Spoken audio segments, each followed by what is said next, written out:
Vamos fazer uma oração pela mensagem de hoje. Vamos orar. Pai amado, nós estamos aqui agora reunidos e mais uma vez entramos na Tua presença em oração, pedindo a Deus as Tuas ricas bênçãos sobre nós. Nós necessitamos que o Deus Espírito Santo haja no nosso coração para que nós possamos ver, ouvir e entender a Tua palavra. Pai amado, sem a Tua ajuda é impossível compreender a Tua palavra.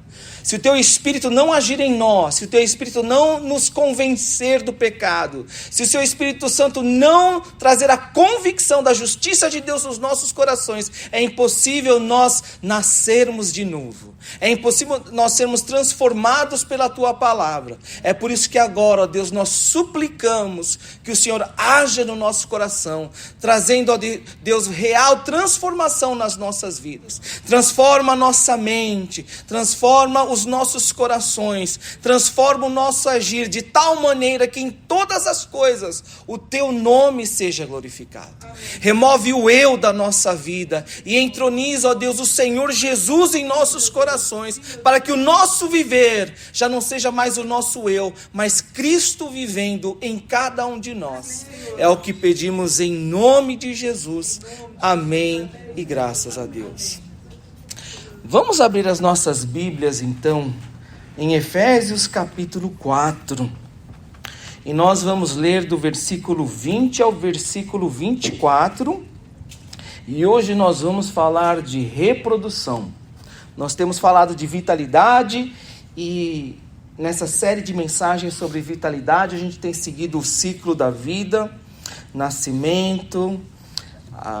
Depois que o ser vivo nasce, ele se alimenta, ele cresce, e aí ele reproduz, e depois ele morre. E hoje nós vamos falar de reprodução, porque reprodução é a marca de um ser vivo, é a marca de um ser com vitalidade. Efésios capítulo 4, do versículo 20 ao 24. Essa é a palavra que o Senhor tem para nós hoje. Olha o que a palavra de Deus fala. Mas não foi assim que vocês aprenderam de Cristo, se é que de fato ouviram falar dele e nele foram instruídos, segundo é a verdade em Jesus. Quanto à maneira antiga de viver, vocês foram instruídos a deixar de lado a velha natureza, que se corrompe segundo desejos enganosos, e se deixar renovar no espírito do entendimento de vocês, e a se revestir da nova natureza, criada segundo Jesus, em justiça e retidão procedentes da verdade. Amém, graças a Deus. Então nós temos falado de vitalidade. E nessa semana interessante que eu estava vendo algumas coisas, e alguém chegou e falou sobre depressão. E a pessoa estava falando sobre depressão, de como nós temos vivido uma crise na questão de saúde mental, e como as pessoas têm lutado contra a depressão. E é interessante que essa pessoa, não sei se a pessoa era cristã ou não, mas a pessoa disse o seguinte, que depressão não é tristeza. Porque muitas pessoas que lutam contra a depressão, elas não demonstram tristeza. Então, falar que depressão é tristeza é errado. E aí essa pessoa, ela trouxe uma nova definição de depressão. Como é que você definiria depressão? O que é depressão? O que é estar depressivo? Como é que você definiria isso? Essa pessoa, ela definiu de uma maneira muito interessante. Depressão é a perda da vitalidade. É a perda da vitalidade. Depressão, estar deprimido, estar depressivo, é perder a vitalidade, aquela vontade de viver, aquela energia de vida, aquele ânimo para continuar vivendo. Depressão, essa pessoa definiu como a perda da vitalidade. Interessante. Porque é o que eu tenho falado para vocês. Todos nós somos seres vivos, estamos vivos, mas vitalidade é diferente. Alguns têm mais, outros têm menos. Alguns têm muito, outros têm pouco. Porque vitalidade, como eu tenho falado para vocês, é essa energia que todos nós precisamos para a vida. E é importante a gente entender que quando eu falo de vitalidade, eu estou falando de energia espiritual, de ânimo espiritual. Porque todos nós somos seres espirituais. Eu tenho falado para você que isso somente através de uma nova vida em Cristo Jesus. Porque aquele que não tem Jesus, aquele que não confessou a Jesus Cristo como Senhor e Salvador e ainda não foi alcançado pela graça de Jesus, essa pessoa, como Efésios capítulo 2 fala, essa pessoa está morta nos seus pecados. Então não tem como essa pessoa experimentar vitalidade espiritual, porque essa pessoa está morta espiritualmente, ela não tem vida. Espiritualmente, a palavra de Deus fala em Efésios capítulo 2 que a pessoa está morta, apesar de ter vida física. Por isso que quando você tem Cristo Jesus, você passa a viver uma nova vida. E é isso que Paulo fala.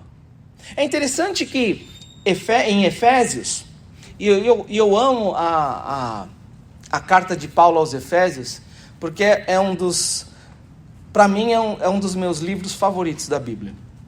E acho que a gente estava conversando num desses dias por aí com alguns, eu estava conversando, e a gente chegou a falar qual que é o seu livro favorito da Bíblia. Alguns falaram Êxodo, outros falaram João, e eu gosto muito no Novo Testamento, eu gosto de Lucas, eu gosto de Atos, e eu gosto de Efésios. Efésios, para alguns teólogos, é a coroa na teologia de Paulo. É um dos escritos mais poderosos e mais bonitos que Paulo escreveu, porque fala da igreja. Em Efésios, você vê a teologia, a visão, o entendimento que Paulo tinha sobre as pessoas que eram salvas, que nascem de novo em Cristo Jesus, e agora do que elas fazem parte, do corpo de Cristo. Então, quando Paulo fala dessa nova realidade espiritual que eu e você estamos vivendo em Cristo Jesus, ele fala da igreja. Ele fala de como nós éramos no passado, do que aconteceu em Cristo Jesus, e agora essa nova realidade que a gente vive. Então Paulo fala aqui no capítulo 4, especialmente nessa passagem que a gente acabou de ler, a partir do versículo 20, que nós em Cristo Jesus somos nova criatura. Nós nascemos de novo e agora nós somos nova criatura. Nós deixamos de lado, e ele usa uma palavra muito interessante. Ele usa essa palavra de, como se você tirasse uma roupa.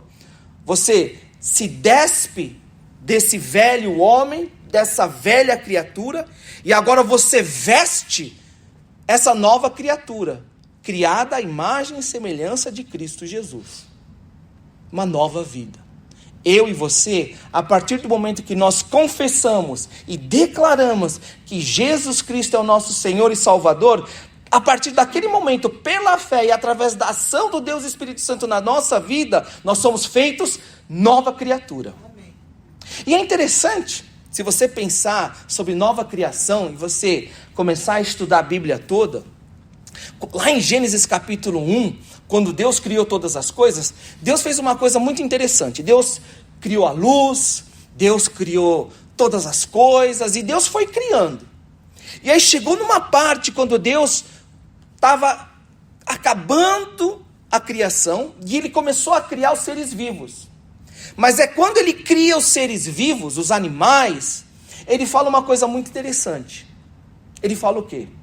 Sede fecundos, multiplicai. E Ele abençoa a criação.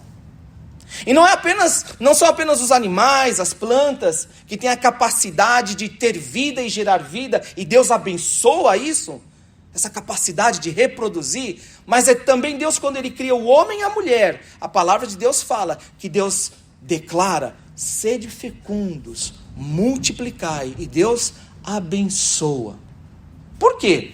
Porque quando você olha a Bíblia, você entende que aquele que tem vida, gera vida.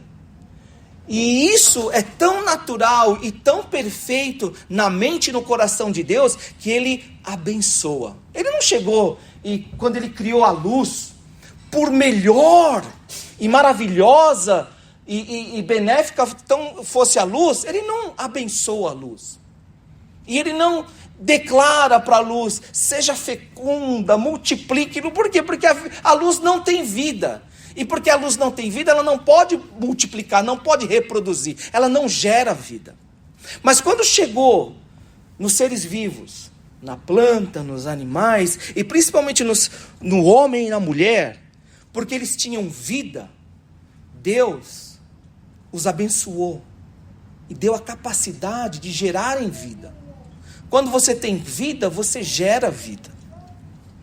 Se você tem vida, vitalidade dentro de você, você tem essa capacidade em Deus, abençoada por Deus, de gerar vida, levar vida. Mas qual que é o grande problema? A gente perdeu isso. Quando o pecado entrou no mundo. Quando o pecado entrou, nós somos capazes de gerar vida física. Porém, a vida espiritual, nós perdemos.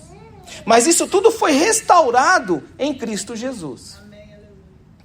Qual que é o nosso maior problema? O nosso maior problema é que é impossível alguém mudar sem o poder da vida. Vou falar de novo. Qual que é o nosso maior problema? O nosso maior problema hoje é mudar. Esse é o nosso maior problema.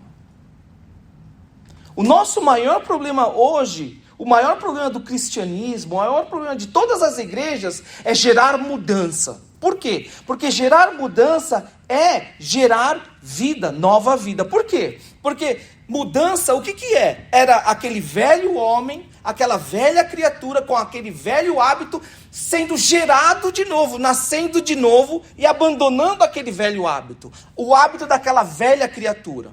Mudança não é apenas você deixar de fazer alguma coisa e passar a fazer uma coisa nova. Mudança é uma transformação espiritual de gerar uma nova vida através do poder da vida em Deus. Isso é mudança. Mudança é uma realidade espiritual que afeta o seu ser. Não é algo de, hoje eu vou decidir parar e não vou mais fazer. Não, é uma realidade espiritual. Por isso que mudança em certas áreas da nossa vida é muito difícil. Por quê? Porque é uma coisa espiritual. É uma realidade espiritual. Por isso que Paulo fala aqui, em Efésios capítulo 4, versículo 20 até o 24. Mas não foi assim que vocês aprenderam de Cristo, se é que de fato ouviram falar dele e nele foram instruídos, segundo é a verdade em Jesus.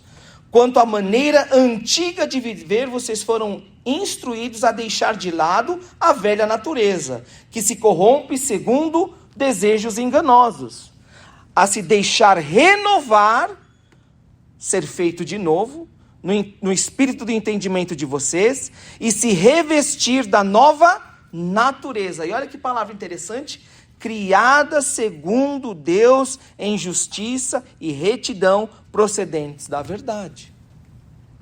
Mudança é geração da nova vida espiritual em nós. Essa nova realidade que nós vivemos em Cristo Jesus.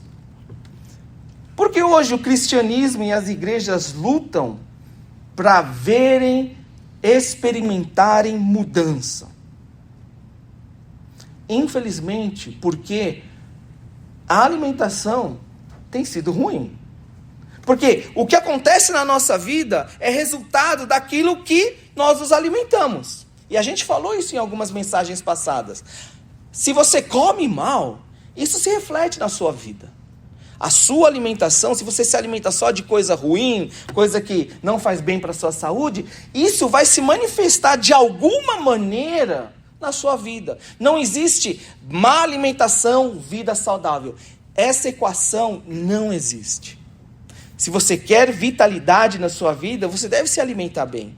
Porque hoje, então, nós temos um grande número de pessoas que estão desapontadas com a igreja, porque nós temos hoje muitas igrejas lutando para existirem, porque hoje nós temos muitos cristãos que lutam em mudar, ainda que seja um pedaço pequeno da vida deles, porque a alimentação tem sido ruim. Não é novidade de que muitas pesquisas mostram que o número de pessoas que desconhecem a Bíblia é enorme. Não é surpresa, então, que não haja mudança, porque as pessoas estão abandonando a verdade em Jesus. Agora, o que acontece, então, com uma pessoa que se alimenta bem da palavra de Deus, se alimenta bem de Jesus, e aí ela cresce, e aí ela amadurece? O que acontece? Mudança. E você passa a experimentar 3 mudanças, 3 áreas na sua vida. Se você se alimenta bem, e você cresce e amadurece, se você é uma pessoa que tem crescido na fé, e amadurecido em Cristo Jesus, e se alimentado da palavra corretamente, então você experimenta mudança em 3 áreas da sua vida. No seu interior, no seu falar e no seu agir. Porque você tem vida. Você tem vida em você. O Espírito Santo habita em você. Você tem a plenitude do Espírito Santo. Então você passa a experimentar transformação. Vida é gerada em você e através de você. Então essa vida flui. E aí você vê mudança em 3 áreas na sua vida: interior, no falar e no agir. Vamos olhar agora o que acontece então nessa mudança interior. Olha que interessante aqui, e a gente vai voltar nos versículos 22 e 24. Olha o que Paulo fala. Olha o que Paulo fala aqui, a partir do versículo 22. Quanto à maneira antiga de viver, vocês foram instruídos a deixar de lado a velha natureza, velhos hábitos, velha criatura, velho homem, que se corrompe segundo desejos enganosos, a se deixar renovar no espírito do entendimento de vocês, e a se revestir da nova natureza, criada segundo Deus, em justiça e retidão, procedentes da verdade. Olha o que Paulo fala, que quando você passa por esse processo de transformação, experimentando a vitalidade que vem de Deus, você passa a renovar no espírito do entendimento. O entendimento, a sua mente, o seu interior, ele é renovado, feito de novo. Quando você se alimenta da palavra de Deus, do próprio Senhor Jesus, e à medida que você vai se alimentando, você cresce e amadurece nas coisas de Deus, o seu entendimento é renovado, é feito de novo. A sua mente muda. A maneira que você começa a perceber as coisas, a percepção das coisas que acontecem ao seu redor, a maneira como você enxerga as coisas, você olha pessoas e você entende as coisas que acontecem ao seu redor, mudam. Por quê? Porque você tem nova vida sendo gerada em você, através de Cristo Jesus. Lembra? Como é que a gente chama alguém que, por exemplo, a gente fala uma coisa, você fala assim, não faça isso, e a pessoa vai lá e faz. E aí você vai de novo, você aconselha a pessoa, olha, vou explicar melhor, acho que você não entendeu. Se você fizer isso, isso daqui vai acontecer. Por isso, não faça. Vocês já lidaram com isso na sua vida? Vocês já lidaram com isso? Ter que falar para alguém várias vezes, olha, não faz, e a pessoa vai lá e faz de novo. E aí você vai, e de novo você fala, rapaz, eu não expliquei para você, não faça dessa maneira. Como é que a gente chama esse tipo de pessoa? Vocês já tiveram que lidar com alguém teimoso, com alguém cabeça dura ou não? Hã? Agora vocês percebem como é difícil, né? Como é difícil mudar. Por quê? Porque a gente está lidando com o eu. A gente de fora está lidando com aquela pessoa. E aquela pessoa que tem que experimentar uma transformação de mente, com quem ela está lidando? Com o eu. O próprio eu. Ela não consegue vencer esse eu.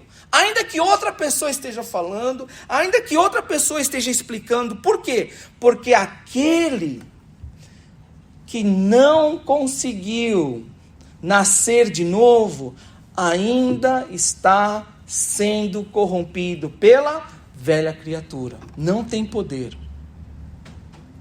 Por isso que a primeira área da sua vida que você experimenta transformação, quando você encontra Jesus e é alcançado pela graça, e aí o Espírito Santo habita em você, e você sente aquela alegria, é a maneira de perceber e entender as coisas. A mente é renovada, feita de novo, em Cristo Jesus. É isso que a gente experimenta quando você se converte. É a transformação da mente. Por quê? Porque é a ação do Espírito Santo na sua vida. Vida foi gerada, você nasceu. É isso que acontece. Você lia a Bíblia e não entendia. Você lia, não entendia. Escutava pregações, você ia na igreja. Mas num certo dia, foi num momento onde de repente você passou a entender. Parece que os seus olhos espirituais se abriram e você era cego, mas agora você passou a enxergar. Parece que os seus ouvidos estavam tapados e você não estava escutando, mas agora o seu ouvido se abriu, você escuta e você entende claramente. É transformação da sua mente. A sua mente foi renovada. O Espírito Santo gerou vida em você e agora você passa a entender. Só que agora a gente não precisa só disso no momento da nossa conversão. Nós, como cristãos, precisamos dessa renovação todos os dias da nossa vida. Por quê? Porque ainda nós estamos nesse mundo e ainda lutamos contra a nossa natureza pecaminosa. Ou vamos dizer que não tem ninguém teimoso aqui e o único cabeça dura aqui sou eu. Não, né? É por isso que é importante a gente entender que vitalidade espiritual para todos nós é necessário. Porque senão a gente não consegue mudar a nossa maneira de pensar. Então, se existe alguma área na sua mente, no seu interior que você precisa mudar, então você precisa de vitalidade espiritual na sua vida. Mas não é só no interior, na maneira de pensar, que a gente muda. Quando você tem vitalidade e você experimenta a verdade de Deus e você tem vida em você, o seu falar é transformado. A sua maneira de falar muda. Olha o que a palavra de Deus fala em Efésios capítulo 4, versículo 29. Vou ler a partir do versículo 25, tá? Só para vocês verem mais essa passagem. Por isso, deixando a mentira, que cada um fale a verdade com o seu próximo, porque somos membros do mesmo corpo. Olha como Paulo entende essa transformação, essa geração de vida. Continuando. Fiquem irados e não pequem. Não deixem que o sol se ponha sobre a ira de vocês, nem deem lugar ao diabo. Aquele que roubava, não roube mais, pelo contrário, trabalhe, fazendo com as próprias mãos o que é bom, para que tenham que repartir com o necessitado. 29, é esse que eu quero que a gente foque agora. Não saia da boca de vocês nenhuma palavra suja, mas unicamente a que for boa para edificação, conforme a necessidade, e assim transmita graça aos que ouvem. É interessante quando Paulo, inspirado pelo Espírito Santo de Deus, e ele estava falando sobre o que acontece quando cristãos, eles se reúnem. O que acontece? O que é essa nova realidade? Quando Paulo estava pensando na igreja, ele estava pensando num conjunto de pessoas que formavam um corpo. Cada um no seu lugar, cada um fazendo a sua função, unidos, trabalhando perfeitamente, em perfeita coordenação e organização, de maneira tal que esse corpo mostra uma unidade perfeita. E ali, nessa interação entre pessoas, Paulo entendeu que a maneira como aquelas pessoas iriam falar umas com as outras seria uma maneira de falar totalmente transformada. Aquela velha criatura, sem Jesus, falava e usava sua boca de uma maneira. Porém, depois de ser alcançado pela graça e ser lavado dos seus pecados, e agora fazendo parte da família de Cristo e do corpo de Cristo, aquela pessoa, aquela velha criatura já não existe mais. Ela agora fala e usa sua boca de uma maneira totalmente diferente. A maneira de falar antes, agora, não lembra mais aquela maneira antiga.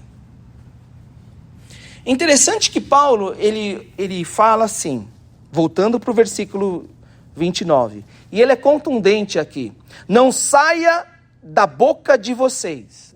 Ele usa uma palavra, quase que um comando aqui, uma ordem: não saia da boca de vocês nenhuma palavra suja. E aqui, palavra suja, a gente tem que entender que em algumas traduções é torpe, mas o que Paulo tinha em mente era palavras com poder de destruir. Palavras que destroem. Então não saia da sua boca palavra que tem o poder de destruir. Ao invés de construir, de solidificar, de erguer, mas uma palavra que quebra, que destrói, que coloca para baixo. Então, quando Paulo ele fala para os cristãos: abandonem, deixem de lado, vocês devem se despir dessa velha criatura e agora se vestir novamente essa nova criatura renovada em Cristo Jesus, a sua maneira de falar é diferente. Aquelas palavras destruidoras que tinham o poder de destruir, que saíam da sua boca, hoje já não fazem parte dessa nova realidade que você vive. Por quê? Porque agora você foi feito de novo, gerado novamente, criado em Cristo Jesus.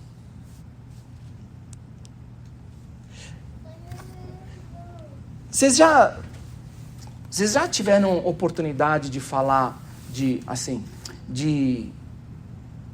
estudar sobre cremação? Já? Sim ou não? Não, nunca tiveram curiosidade? E falaram assim que quando eles cremam, é um forno assim muito forte, com fogo assim, tem que ser muito alto para poder destruir tudo, né? E adivinha qual que é a parte que é a que mais demora para torrar, para queimar? Qual que é a parte que mais demora? A cabeça? Os ossos. Eu não sei, eu nunca pesquisei, por isso eu estou perguntando para vocês. Mas, se eu tiver... Eu só estou fazendo isso para ver se vocês estão prestando atenção. Por quê? Porque se você apostasse que fosse a língua, na parte física não, mas na parte espiritual talvez seja mais difícil, porque Tiago fala que a língua é uma das coisas mais difíceis de se controlar. A língua, espiritualmente falando, é a parte do nosso sentido, do nosso corpo, mais difícil de você mortificar, de você destruir. Porque Jesus fala: a boca revela aquilo que está dentro do nosso coração. Em Mateus capítulo 15, versículo 11, Jesus fala: da boca sai aquilo que está dentro do nosso coração. E é por isso que é a boca que contamina o homem. Por que a boca é tão difícil de se controlar? Por que Paulo fala de que são as nossas palavras que devem ser renovadas? Porque é reflexo de um coração doente, de um coração que necessita dessa nova vida em Cristo Jesus. E é por isso que Paulo fala, não saia da sua boca palavras que destroem, mas unicamente a palavra que for boa para edificação conforme a necessidade, e assim transmita graça aos que ouvem. Quando Paulo, ele pensava na igreja, e ele estava sendo inspirado pelo Espírito Santo de Deus para falar sobre o corpo de Cristo, Paulo viu pessoas transformadas através do Espírito Santo de Deus, pessoas que experimentaram a graça, que já não estão mais mortas nos seus pecados e delitos, mas agora são novas criaturas em Cristo Jesus, pessoas transformadas, que mostram, refletem esse poder da vida, reproduzem essa nova vida, através do seu pensar, através do seu falar e também através do seu agir. Olha o que Paulo fala aqui em Efésios capítulo 5, versículos 3 ao 5. Que a imoralidade sexual e toda impureza ou avareza não sejam nem sequer mencionadas entre vocês, como convém a santos. Não usem linguagem grosseira, não digam coisas tolas nem indecentes, pois isso não convém. Pelo contrário, digam palavras de ação de graças. Fiquem sabendo disto, nenhuma pessoa imoral, impura ou avarenta, porque a avareza é idolatria, tem herança no reino de Cristo e de Deus. E você vê como Paulo, ele chega a ser repetitivo, porque Paulo viu que essa nova vida, essa nova criatura, demonstra esse poder de vida, de gerar vida e mudança nessas três áreas. Mas o que eu gostaria de enfatizar aqui, nesses versículos 3 a 5, é que não é apenas na mente, não é apenas no falar, mas é também no seu agir.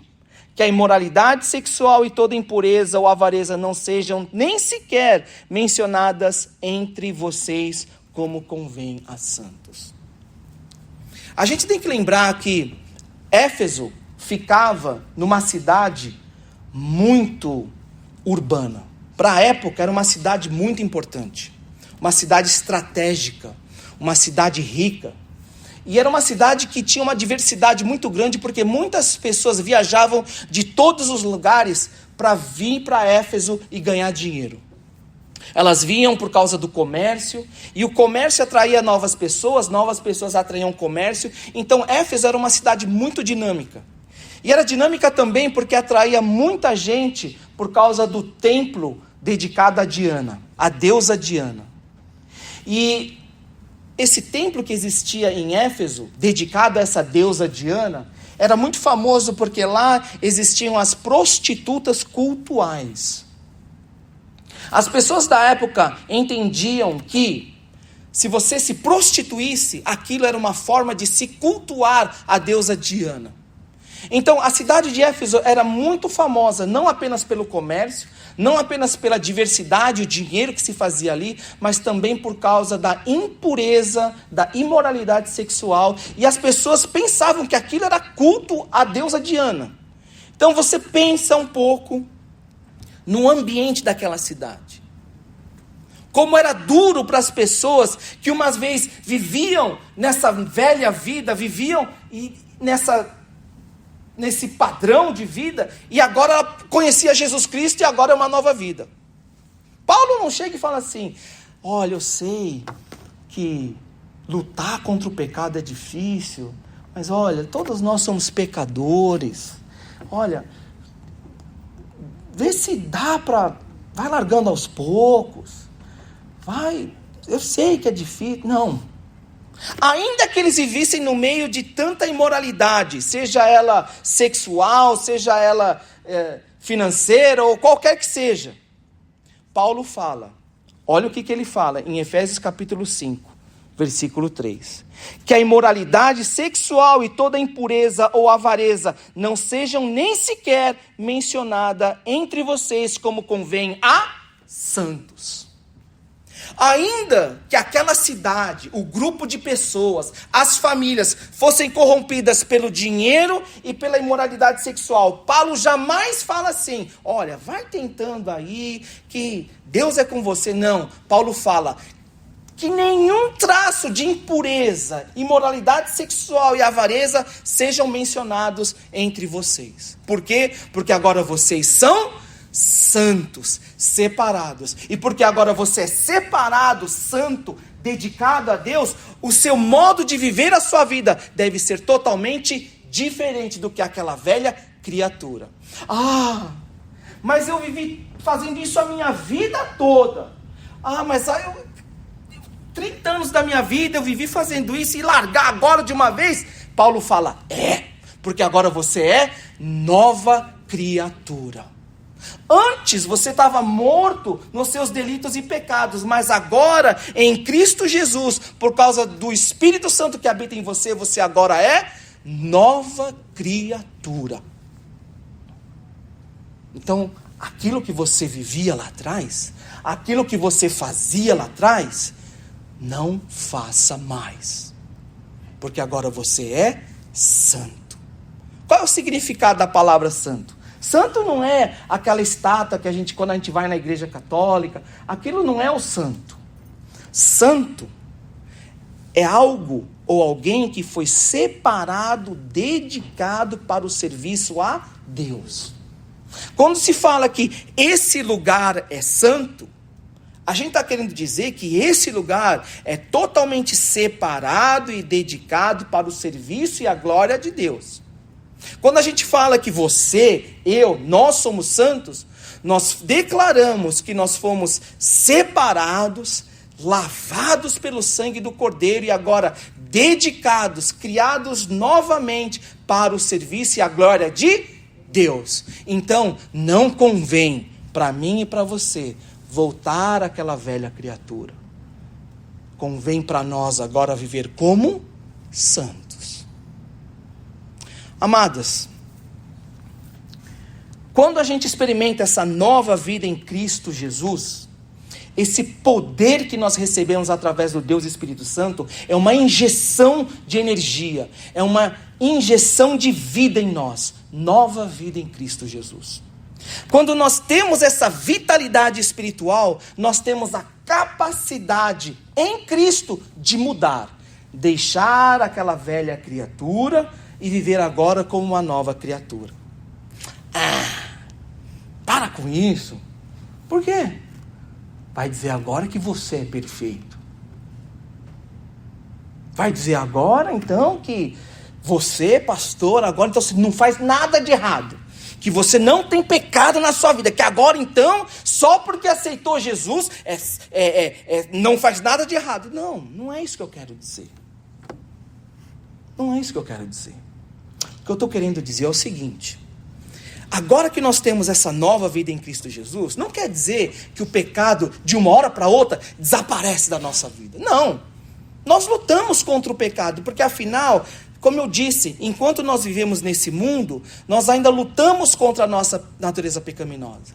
Mas porque agora você tem vida, porque agora você é vivo, quando uma coisa belisca você, você sente.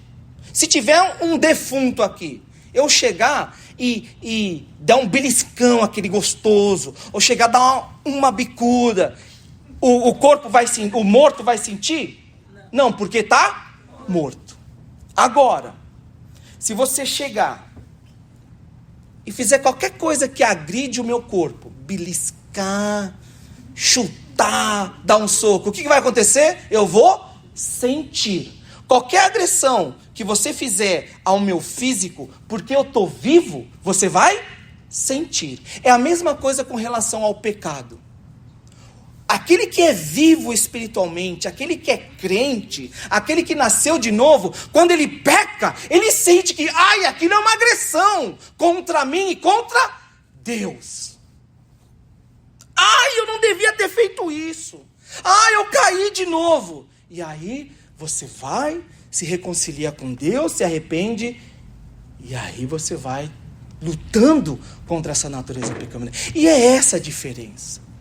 Se você tem vitalidade espiritual na sua vida, você continua lutando contra a sua natureza pecaminosa e esse pecado que milita contra a sua carne e contra o seu espírito. E você sente que no fundo, é um pecado contra Deus. É uma agressão contra o Espírito Santo que habita em você. E você não fica em paz. Agora, se por alguma razão o pecado, não sinto nada. Deus acho que não está bravo, não sente nada também. Então, tem alguma coisa com o seu lado espiritual que você deve buscar a Jesus para tratar. Amados, a palavra de Deus fala em João capítulo 15, versículo 5, que sem Jesus nada podemos fazer.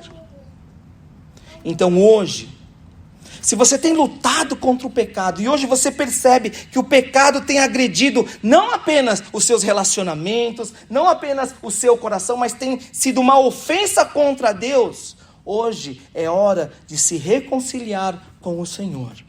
É hora de buscar em Jesus a mudança, porque é o primeiro passo, o básico, para você mudar, para você experimentar uma nova vida. Vir a Jesus e se alimentar dele. Amados, hoje, a minha oração e a minha esperança é que todos nós experimentemos mudança. Porque experimentar mudança é experimentar nova vida. É nova vida sendo gerada em nós através da palavra e do poder do Espírito Santo. É o sinal, é a característica, é a marca de que nós temos vida em nós. E hoje, nós vamos buscar a presença do Senhor. Porque Jesus fala que essa mudança não é através das nossas próprias forças. Porque sem Jesus, nada podemos fazer. Nós precisamos dele. Então hoje, eu gostaria de convidar você a se colocar de pé e a orar. Vamos orar a Jesus agora e buscar em Jesus esse poder para nós mudarmos. Vamos buscar a Jesus agora em oração. Vamos orar. Pai amado, nós estamos aqui agora diante da sua presença, agradecidos, ó Deus, porque a tua palavra é realmente o nosso alimento espiritual. Mas o Senhor sabe, ó Deus, que nós vivemos num mundo que jaz no maligno. Nós temos um inimigo, o diabo, que se levanta a todo instante para nos devorar, que veio para roubar, matar e destruir. Nós também militamos não apenas contra o mundo, não apenas contra o diabo, mas militamos contra a nossa carne. Ó Deus, mas nós estamos aqui porque sabemos que nós precisamos do Senhor. Nós precisamos, ó Deus, estar conectados à videira verdadeira para que nós tenhamos vida. É impossível gerar fruto se nós não estamos conectados a Jesus. Por isso, ó Deus, nós hoje estamos aqui, porque sabemos que necessitamos da sua vida. Não dessa vida que o mundo oferece, essa vida falsa, mas nós precisamos da vida verdadeira. Aquela vida que o Senhor promete na tua palavra. Vim para que tenham vida e vida em abundância. Queremos essa vida que é capaz de gerar uma nova criatura, nos fazer de novo. Essa nova vida que traz uma injeção de vitalidade e que transforma a nossa maneira de pensar, de falar e de agir. Essa vitalidade poderosa que nos faz revestir de uma nova pessoa, uma nova criatura, criada à imagem e semelhança de Cristo Jesus. Pai amado, nós pedimos agora, ó Deus, pela tua misericórdia, que essa nova vida seja gerada em cada um de nós, através do poder da tua palavra e do Espírito Santo de Deus. Pai amado, gera mudança verdadeira. Perdoa os nossos pecados, Senhor, todas as vezes que os nossos pensamentos não foram agradáveis ao Senhor. Pai amado, perdoa todas as vezes que as palavras que saíram dos nossos lábios foram palavras destruidoras. Pai amado, perdoa todas as vezes que o nosso agir refletiu, não esse novo homem, essa nova criatura, mas refletiu o velho homem. Pai amado, perdoa todas as vezes que nós nos deixamos levar pela tentação do pecado. Perdoa todas as vezes, ó Deus, que a nossa teimosia e cabeça dura por causa do pecado tem levado a ignorar que o pecado é uma ofensa, não apenas contra nós ou nosso próximo, mas é uma ofensa contra o próprio Deus. Que o Teu Espírito Santo agora nos permita, a cada um de nós, experimentar o quanto o nosso pecado entristece o Espírito Santo de Deus e quebra o coração do nosso Deus. Como o Senhor se entristece quando nós caímos em pecado, nós nos deixamos levar pelas tentações. Pai amado, mas agora estamos aqui, declarando, confessando, ó Deus, que é impossível abandonar um pecado e vencer uma